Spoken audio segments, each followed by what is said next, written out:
શ્વાસ લેવામાં તકલીફ પડી એટલે જ મેં કીધું કે ભાઈ હું બોલતી નહીં, તમે મારું મોઢું ના દબાવશો. શ્વાસ મોં બાંધે એટલે ઓક્સિજન બંધ જ થઈ જાય મોઢામાંથી લેવાનો, બરાબર છે.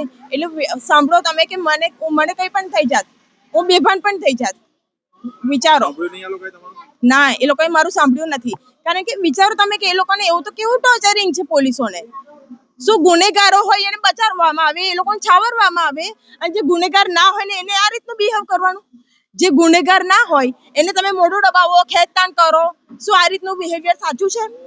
એ માં પોતાની લાગણી રજૂ ના કરી શકે?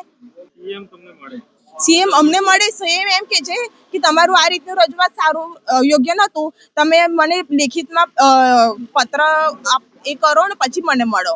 તો સર અમે જ્યારે તમને મળવા આવીએ છીએ ત્યાં ઓફિસે ત્યારે તમે મળતા નથી. એ અહીંયા ગેસ્ટ હાઉસમાં આવ્યા હતા જ્યારે સમૂહ લગ્ન હતો ત્યારે ત્યાં આવ્યા હતા ને હાજરીમાં, ત્યારે અમે સર્કિટ હાઉસ આગલે દિવસે રાત્રે આવ્યા હતા એટલા માટે અમે મળવા ગયા હતા. તો ત્યારે જો અમને 10 મિનિટ માટેનો ટાઈમિંગ આપ્યો હોત ને મળવાનો, તો કાલે અમારે એ રીતે સામે જઈને મળવાનું ના એ થાત.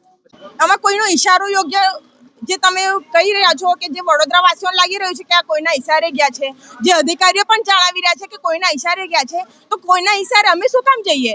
અમારા બાળકો ગુમાવ્યા છે, અમે માં છે, બરાબર. અમે કોઈના ઈશારે શું કામ જઈએ? અમારી રજૂઆત ત્યાં એમને સર્કિટ હાઉસમાં ના સાંભળી ત્યારે અમારે તે દિવસે જવું પડ્યું ને. અને આ તો જાહેરમાં જ લખેલું છે કે તમે છે ને જાહેરમાં નિમંત્રણ છે, બરાબર છે. તમે જોઈ શકો છો બધી જગ્યાએ પોસ્ટરો પણ લાગેલા છે ને ન્યૂઝપેપરમાં પણ લખેલું છે કે તમે છે ને આવી રીતે જાહેરમાં આમંત્રણ છે. જ્યારે અમને એવું કહેવામાં આવ્યું કે તમને મીડિયાથી જો બચવું હોય તો અમે મૂકવાઈએ, તો અમે એવું કીધું કે હા વાંધો નહીં, મીડિયા અમને ઘેરી લેશે. અને અમે બે લેડીઝ એકલા જ હતા.